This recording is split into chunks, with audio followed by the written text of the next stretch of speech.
Assalamualaikum warahmatullahi wabarakatuh. Perkenalkan, saya Vanessa Putri Maulana dari kelas Pariwisata Minat Khusus A. Di sini saya akan menjawab dua pertanyaan dari soal UTS untuk mata kuliah Pariwisata Minat Khusus. Langsung saja ke soal yang pertama.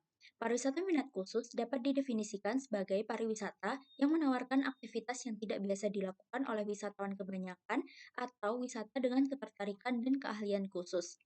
Wisata minat khusus merupakan segmen pariwisata yang berkembang pesat karena wisatawan mencari kegiatan dan juga pengalaman yang spesifik dan berbeda dari pariwisata massal atau konvensional.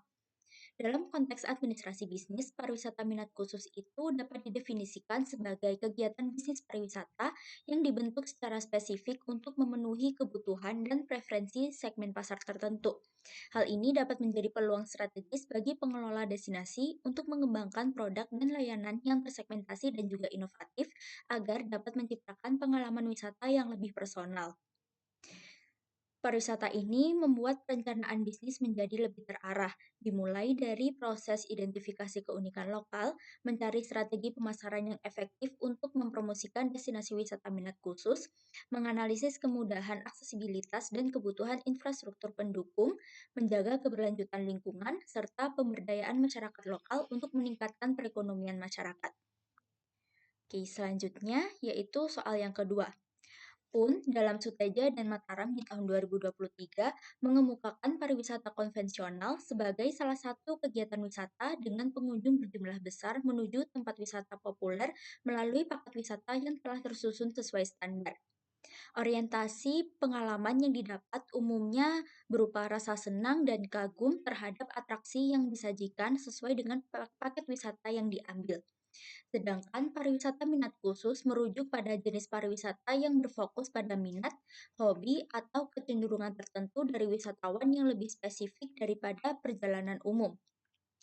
Hal ini melibatkan perjalanan yang direncanakan dengan tujuan memenuhi kebutuhan dan preferensi wisatawan yang memiliki minat khusus tertentu, seperti minat dalam budaya, kuliner, alam, olahraga, agama, sejarah, seni, ekologi, kesehatan, dan minat lainnya. Novelli dalam Laksmi di tahun 2020 menyampaikan bahwa pariwisata minat khusus memiliki manfaat yang dapat memberikan kesempatan lebih banyak dan menawarkan konsep pariwisata berkelanjutan, meminimalisir kerusakan, serta dapat menarik minat pangsa pasar wisatawan dengan tingkat pengeluaran yang tinggi. Sebagaimana disampaikan pula oleh Novelli, wisata minat khusus merupakan bentuk pariwisata yang melibatkan konsumen yang melakukan pemilihan gaya liburan berdasarkan motivasi tertentu, dan juga tingkat kepuasannya ditentukan dari pengalaman yang dikejar sehingga bentuk pariwisata minat khusus akan terus bertambah seiring berkembangnya zaman. Perbedaan tersebut menunjukkan bahwa tidak semua orang memiliki ketertarikan yang serupa. Ada sebagian wisatawan yang lebih suka mengunjungi tempat wisata populer, sementara sebagian lainnya lebih suka mencari pengalaman yang lebih personal dan mendalam sesuai dengan minat masing-masing. Nah, industri pariwisata itu perlu memunculkan dua jenis pariwisata ini karena keduanya memiliki peran yang saling melengkapi dalam menjangkau berbagai segmen wisatawan.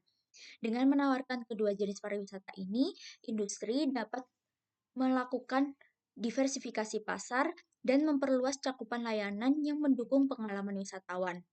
Selain itu, tren pariwisata modern yang menunjukkan adanya pergeseran minat ke arah pengalaman yang lebih autentik juga mendorong pengembangan destinasi wisata minat khusus di luar wisata konvensional atau wisata massal.